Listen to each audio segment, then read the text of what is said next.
Hello, hello. Welcome to Healthy Perspectives, a podcast that takes on current cultural and social issues through a clinical lens.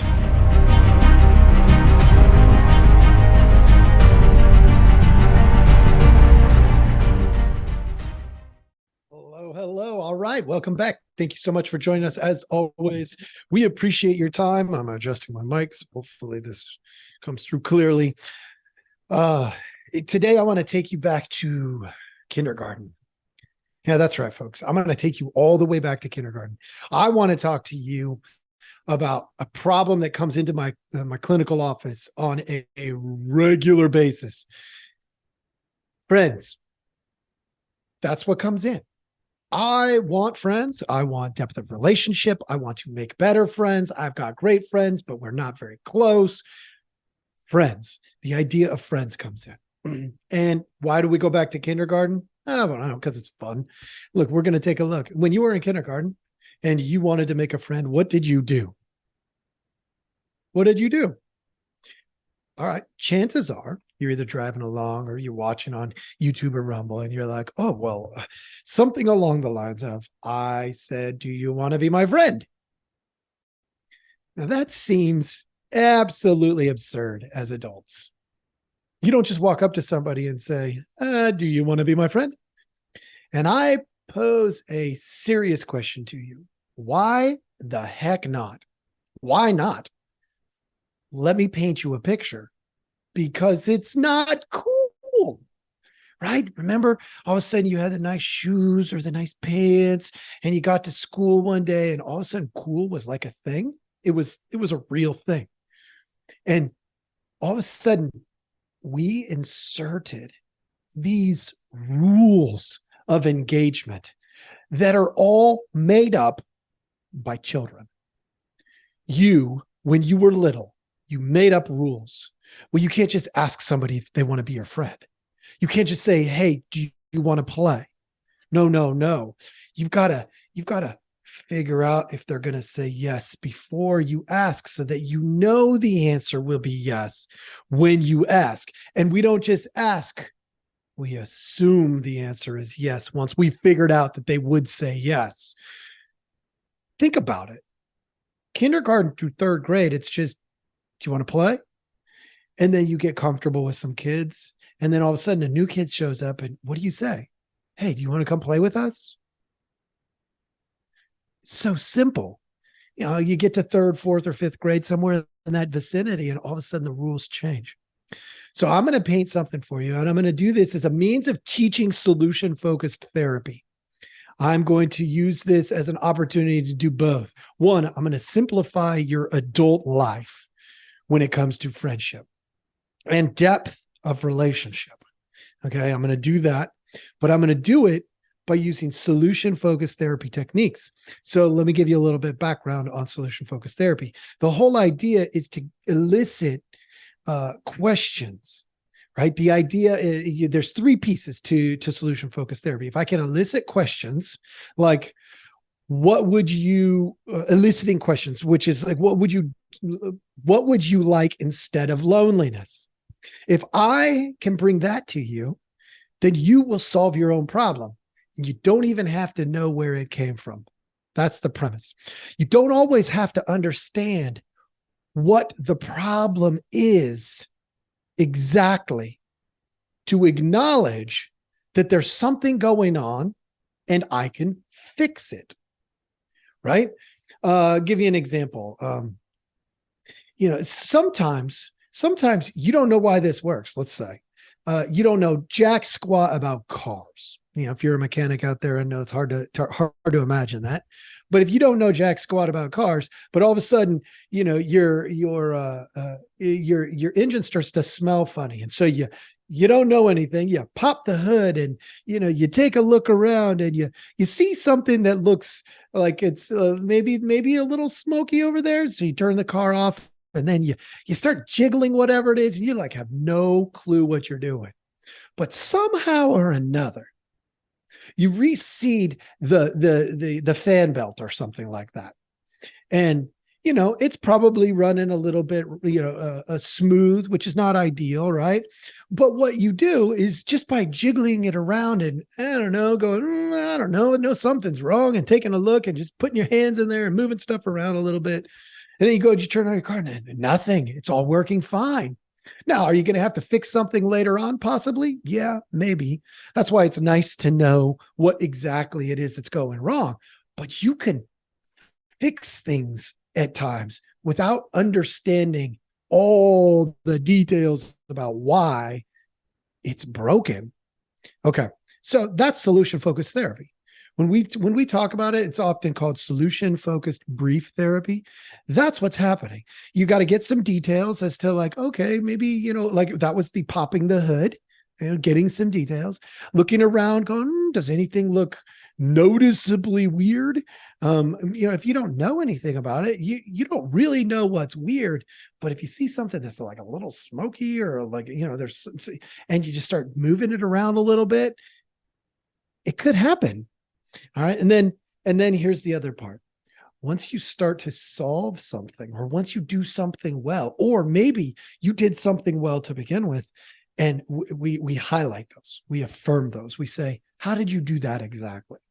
And so what you end up with is the techniques to solve the problem that's being presented. Now, can problems shift? Yes. That's why sometimes understanding where it comes from is important, but oftentimes it's not. I don't know what the percentage is. I'd have to do more research because it's been a long time since I've done solution focused brief therapy research. I understand the concepts, but sometimes, like, truth is, sometimes you just don't need to understand it all to acknowledge it. Say there's something weird here, and what could I do differently? All right, so let me walk you through it. This is what it looks like. I told you I was going to take you back to kindergarten. Look, we came up with a solution. You just didn't know we came up with a solution. So an eliciting question I might ask, assuming that you are the expert of your world, would be something like, what would you like instead of loneliness? Now, if I'm answering that, it's going to be, I'd like friends. I'd like to, but not just friends. I'd like to have friends that are going to be deeper, more meaningful relationships. Okay. My next question, this is the details. This is part 2. How would you do that? Like, how would you have relationships that are deeper and more meaningful? I might answer that by saying something like, well, I got to spend more quality time with my friends. Oh, okay. So what kind of time are you spending with your friends now?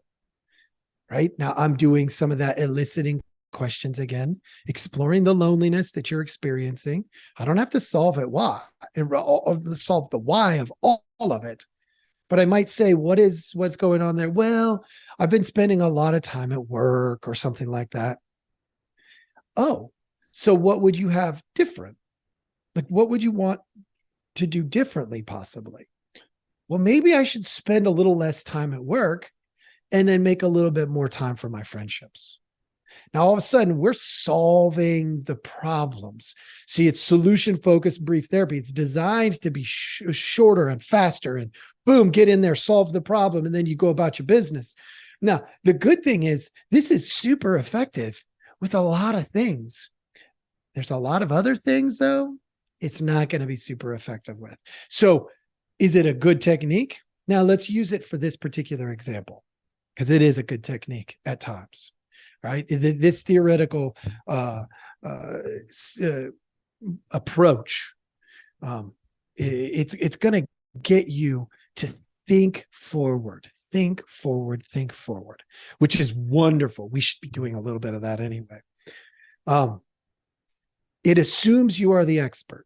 So if I said to you, if the problem is loneliness, and we learned in kindergarten how to make friends, then what do you need to do to make friends? The answer is going to be ask them to be friends.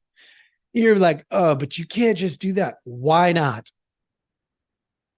If you think you can't just do that, you're a fool. You absolutely can. Well, I need a mentor. Then ask somebody to be your mentor, somebody who's good at what you're needing to get good at. I say, hey, I think you got a lot to offer. Would you be my mentor? Just ask the question.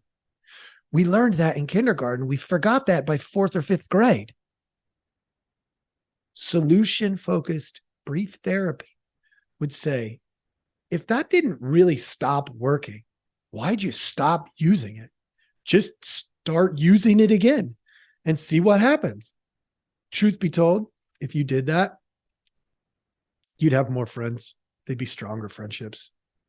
You'd say the important things because it's just what we do. Instead of playing these stupid adult social games.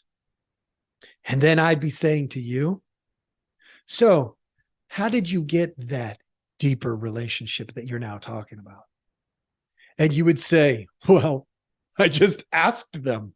And I'd say, awesome. Keep doing that.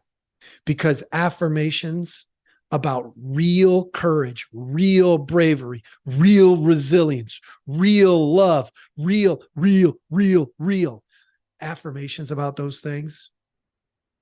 They're like a piece of candy when you're out of energy. It just gives you that boost. So that's what I'd be saying to you. That solution-focused therapy, my friends, also keep in mind, that is also how you can get rid of this stupidity that is this social rules that we made up because we thought we were cool. Get rid of those. Make deeper, more meaningful relationships. 2 birds, 1 stone. I hope that was helpful. Thank you so much for joining us, and have a good one.